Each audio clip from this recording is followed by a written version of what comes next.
Hello, YouTube and Facebook friends. This is Javier. I know most of you are going, what in the world? Because I have long hair and you haven't seen me in a long time, and it's probably pretty weird to see me with long hair. Excuse me while I take this thing out of my face because it kind of gets annoying. But yeah, it's pretty long. This is going to be my official first video.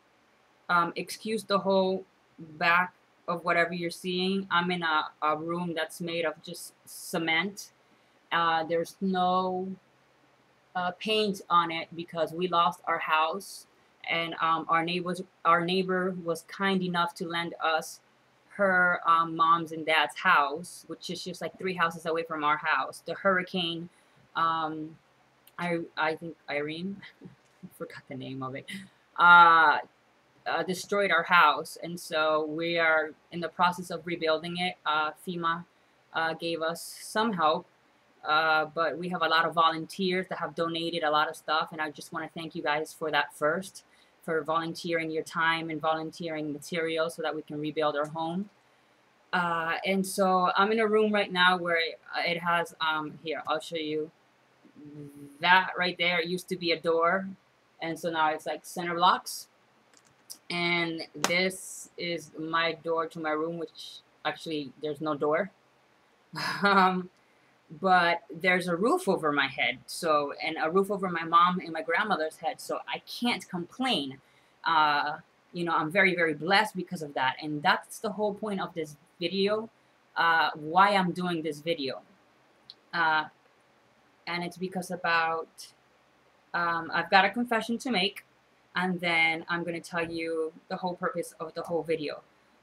I am losing my hair. Ta-da! Yeah, it's getting really thin on the top. I think you guys can see it. Probably. And everybody is telling, wait, my mom's here. But that's okay. I'm going to continue the video. No editing on here. I am losing my hair, and everybody kept on making a big deal because of the fact that I'm a hairdresser. Hi, Mom. I'm making a video. Say hi to everybody. Hello. That was my mom. And so everybody kept on making a big deal about the fact that I'm a hairdresser and that I'm losing my hair. And so they were like, you know, how does it feel like being a hairdresser? And, you know, and the fact that you're going to, you know, lose your hair, that's got to be really hard on you. It's not. And it's not because of something that happened to me a while back at a salon that I worked at. I came in, I had my hair kind of short and kind of spiky. I wasn't losing it yet. And I kind of walked in with a kind of bad attitude. And I was like, man, I just feel like I'm going to have a really bad day. And as soon as that happened, this guy that was about 23 years old walked in front of the salon, and he was walking like an 80-year-old. And you could tell the pain that he was in. And I knew where he was going because right next to the salon was a dialysis center.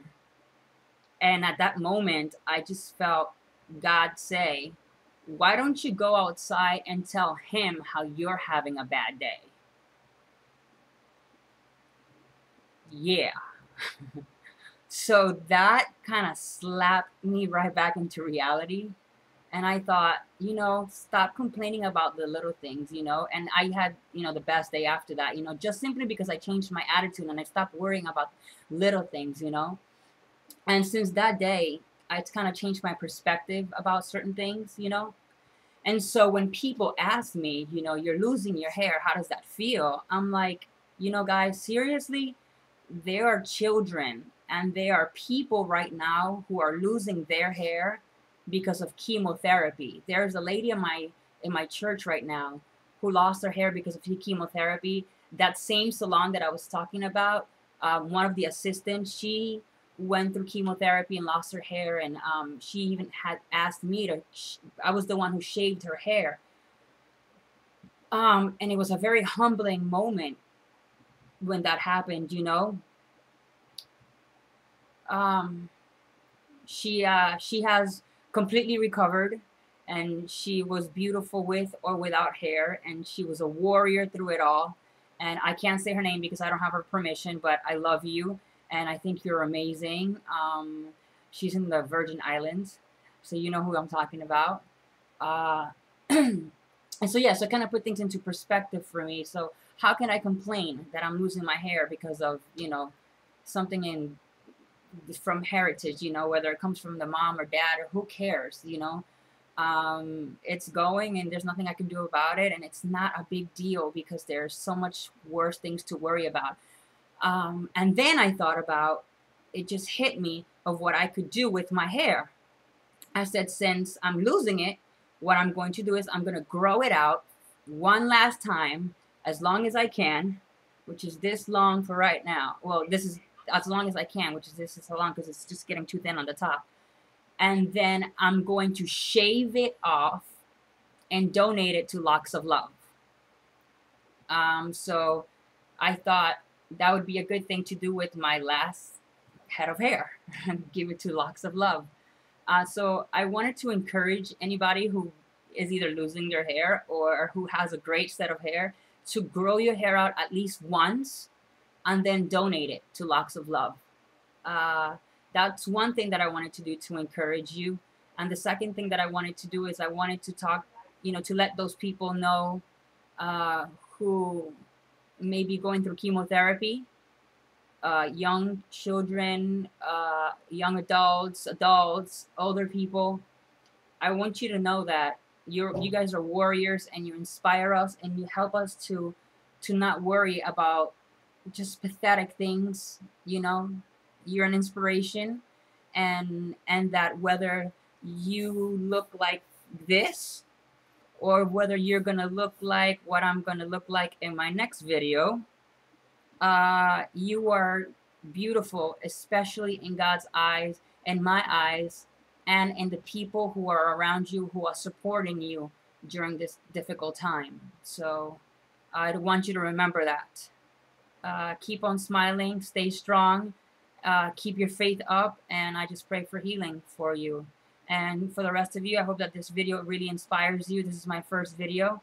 I'm also going to share something really personal as well. I decided to do this Locks of Love way before I found this out, but I just thought that I still would share this because I wanted to be just as open as possible. But I found, I don't know if you can see if you can see it. See that round ball right here? That right there underneath, I found the mass. How ironic. You know, I hope it's not the irony, but I found the mass, and I'm going to go to the doctors and I'm going to check it out. So I just need your prayers that it's nothing. But if it is, I have complete confidence in God that He can heal all things and that He has healed, you know. And no matter what happens, I'm going to smile through it all, and stay true to what I'm saying to this video. So yeah, so send some prayers this way. Send some prayers to all those people who are going through through this difficult time of if they're going through cancer and stuff like that. And I encourage you to do what I'm doing and to not worry about the little things. Forget about vanity. Forget about all those things, and just live your life to the fullest and love one another and respect one another. So that's my message, and I'll see you in the next video where all of this will be gone. Okay? Oh, and if I look a little bit different, well, let's go a little bit lower. It's because I started running, so I lost, see how small? I lost 30 pounds. I was 150, now I'm 120. I lost 30 pounds because I started running. I decided to, you know, to run and do something good for my body. I think I said that at the beginning of the video, and if I didn't, sorry. But yeah, this is getting really annoying. Hold 1 second. Yeah. So, yeah, this video is 9 minutes long, and I think I'm gonna have to edit some of it so that it can actually fit on YouTube. But I love you guys. Bye.